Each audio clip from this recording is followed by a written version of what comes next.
Buenos días, querida familia. Nos reunimos nuevamente alrededor de la palabra del Señor en este martes de la 20ª semana del tiempo ordinario. Nos reunimos en el nombre del Padre, y del Hijo, y del Espíritu Santo. Ven, Espíritu Santo, llena los corazones de tus fieles, enciende en ellos el fuego de tu amor y renovarás la faz de la tierra. Espíritu Santo, ilumínanos y santifícanos. María, Madre de la Iglesia, ruega por nosotros. Lectura del libro de los Jueces, capítulo 6, versículos 11 al 24a. En aquellos días vino el ángel del Señor y se sentó bajo el terebinto que hay en Ofrá, perteneciente a Joás de los de Abiezer. Su hijo Gedeón estaba desgranando el trigo en el lagar para esconderlo de los madianitas. Se le apareció el ángel del Señor y le dijo: El Señor esté contigo, valiente guerrero. Gedeón respondió: Perdón, mi Señor, si el Señor está con nosotros. ¿Por qué nos ha sucedido todo esto? ¿Dónde están todos los prodigios que nos han narrado nuestros padres diciendo: El Señor nos hizo subir de Egipto? En cambio ahora el Señor nos ha abandonado y nos ha entregado en manos de Madián. El Señor se volvió hacia él y le dijo: Ve con esa fuerza tuya y salva a Israel de las manos de Madián. Yo te envío. Gedeón replicó: Perdón, mi Señor, ¿con qué voy a salvar a Israel? Mi clan es el más pobre de Manasés, y yo soy el menor de la casa de mi padre. El Señor le dijo: Yo estaré contigo y derrotarás a Madián como a un solo hombre. Gedeón insistió: Si he hallado gracia a tus ojos, dame una señal de que eres tú el que estás hablando conmigo. Te ruego que no te retires de aquí hasta que vuelva a tu lado. Traiga mi ofrenda y la deposite ante ti. El Señor respondió: Permaneceré sentado hasta que vuelvas. Gedeón marchó a preparar un cabrito y panes ácimos con unos 45 kilos de harina. Puso la carne en un cestillo, echó la salsa en una olla, lo llevó bajo la encina y se lo presentó. El ángel de Dios le dijo entonces: Coge la carne y los panes ácimos, deposítalos sobre aquella peña y vierte la salsa. Así lo hizo. El ángel del Señor alargó la punta del bastón que tenía en la mano, tocó la carne y los panes ácimos, y subió un fuego de la peña que consumió la carne y los panes ácimos. Después el ángel del Señor desapareció de sus ojos. Cuando Gedeón reconoció que se trataba del ángel del Señor, dijo: Ay, Señor mío, Señor, que he visto cara a cara al ángel del Señor. El Señor respondió: La paz contigo, no temas, no vas a morir. Gedeón erigió allí un altar al Señor y lo llamó el Señor Paz. Palabra de Dios. Salmo 85. Dios anuncia la paz a su pueblo. Voy a escuchar lo que dice el Señor. Dios anuncia la paz a su pueblo y a sus amigos y a los que se convierten de corazón. La misericordia y la fidelidad se encuentran, la justicia y la paz se besan. La fidelidad brota de la tierra y la justicia mira desde el cielo. El Señor nos dará la lluvia y nuestra tierra dará su fruto. La justicia marchará ante él y sus pasos señalarán el camino. Lectura del Santo Evangelio según San Mateo, capítulo 19, versículos 23 al 30. En aquel tiempo Jesús dijo a sus discípulos: En verdad les digo que difícilmente entrará un rico en el reino de los cielos. Lo repito, más fácil le es a un camello pasar por el ojo de una aguja que a un rico entrar en el reino de los cielos.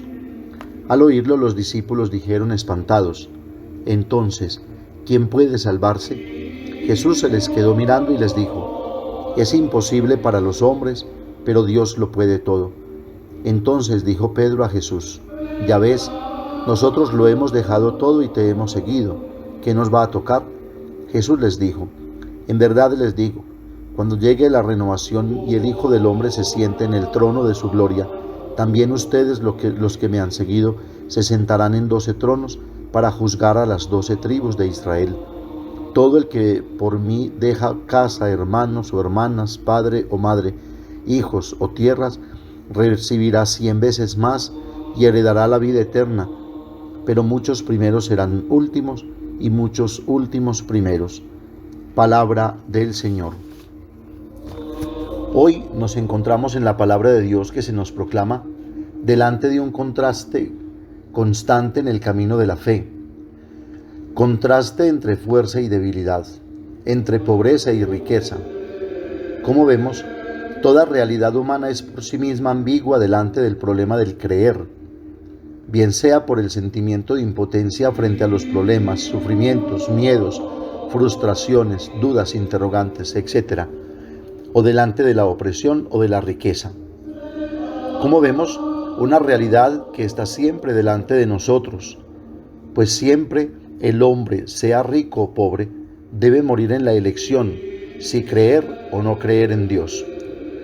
Y delante de esta realidad a la que el hombre por sus propias fuerzas no alcanza a dar una respuesta y mantiene siempre su inquietud, basta ver y leer los acontecimientos de los últimos días. Nuevamente Haití golpeado duramente por un terremoto, violencia, corrupción, vandalismo, pobreza, miseria por doquier. Pero el imposible prodigio de la salvación es obra de Dios solamente. Es un milagro obrado solo por Él. Para Dios nada es imposible, responde Jesús a Pedro. Es imposible para los hombres, no para Dios.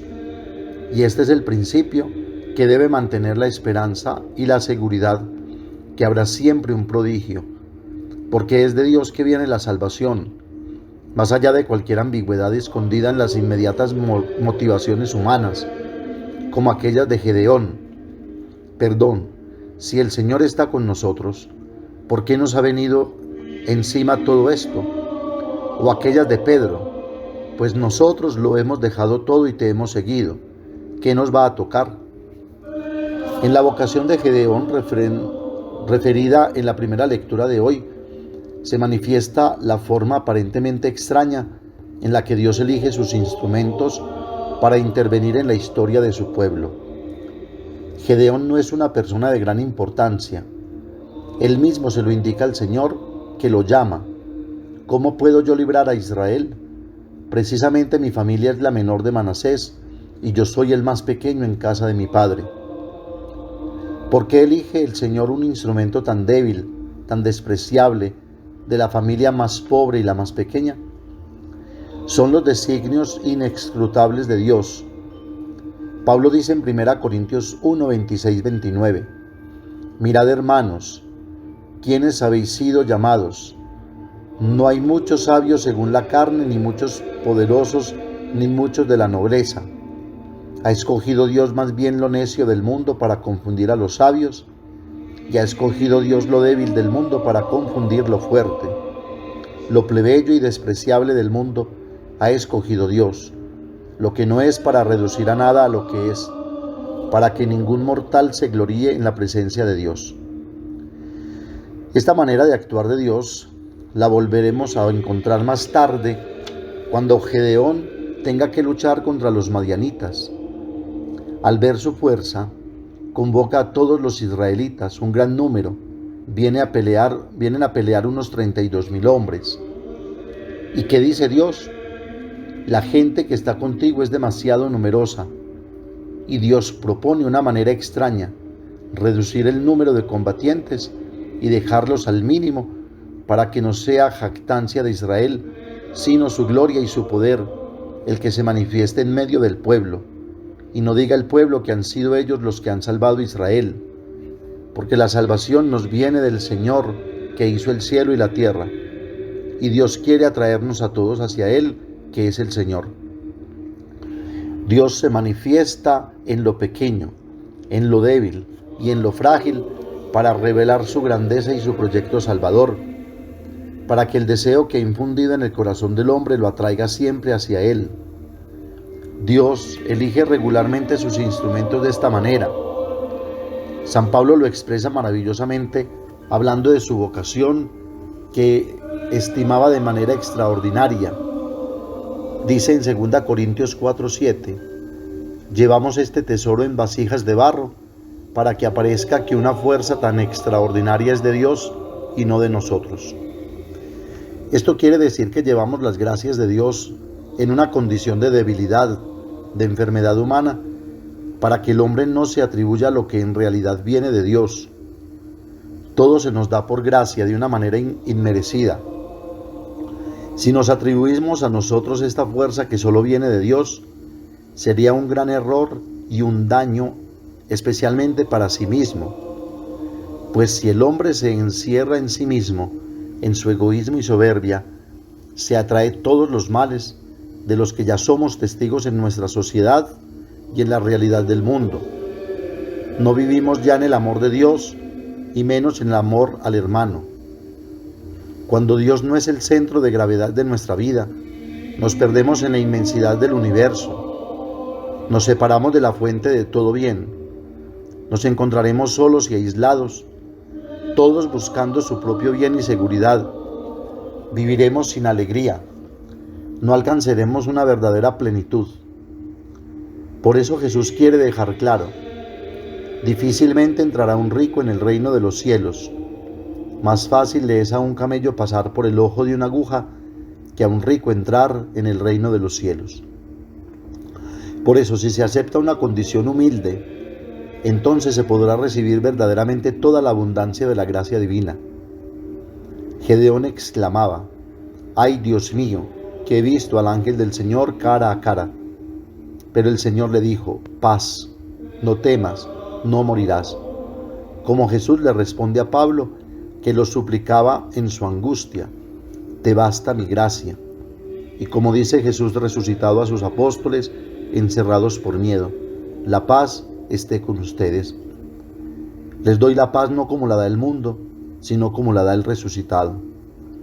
No podemos desfallecer cuando nos sintamos débiles, incapaces, cuando nuestros miedos permanezcan inadecuados para la obra que nos ha sido confiada, cuando sobrevengan dificultades de todas partes, obstáculos que no estemos en grado humanamente hablando de superar. En vez de lamentarnos, debemos poner nuestra confianza en Él. Si buscamos hacer la obra del Señor con amor, Él manifestará su potencia y su bondad. Dará una gran fecundidad apostólica a nuestros humildes esfuerzos. El Papa Benedicto XVI lo dijo el día de su elección: me consuela el hecho de que el Señor sabe trabajar en su viña con instrumentos insuficientes. La Santísima Virgen María, quien se hizo la esclava del Señor, y San José, el silencioso y humilde obrero en la obra del Señor, nos ayuden a darlo todo con amor y servicio. Amén. Padre nuestro que estás en el cielo, santificado sea tu nombre. Venga a nosotros tu reino, hágase tu voluntad en la tierra como en el cielo. Danos hoy nuestro pan de cada día, perdona nuestras ofensas, como también nosotros perdonamos a los que nos ofenden. No nos dejes caer en la tentación y líbranos del mal. María, Madre de la Iglesia, ruega por nosotros. El Señor nos bendiga, nos guarde de todo mal y nos lleve a la vida eterna. Oración de acción de gracias por los 70 años de vida parroquial. Señor Jesús, pastor y obispo de nuestras almas, como comunidad parroquial de San Judas Tadeo, queremos agradecerte estos primeros 70 años de vida parroquial. Han sido años de luces y sombras en los que tu mano providente y la intercesión de nuestro santo patrono no nos han abandonado. Queremos comprometernos con el anuncio del Evangelio en la experiencia de ser discípulos y misioneros tuyos, haciendo eficaz el hecho de comprender la parroquia como una comunidad de pequeñas comunidades, celebrando la fe en comunión eclesial y siendo premurosos en la caridad. Te pedimos que tu Santo Espíritu nos asista para ser testimonio creíble de tu amor en esta hora de la historia. María, modelo de la Iglesia misionera, nos ayude a ser una parroquia en salida, escuchando la palabra de Dios y poniéndola en práctica. Amén. San Judas Tadeo, ruega por nosotros. El Señor esté con ustedes, y la bendición de Dios Todopoderoso, Padre, Hijo y Espíritu Santo, descienda sobre ustedes y los acompañe siempre. Que tengan un feliz día y recuerden que los padres de la parroquia los queremos mucho.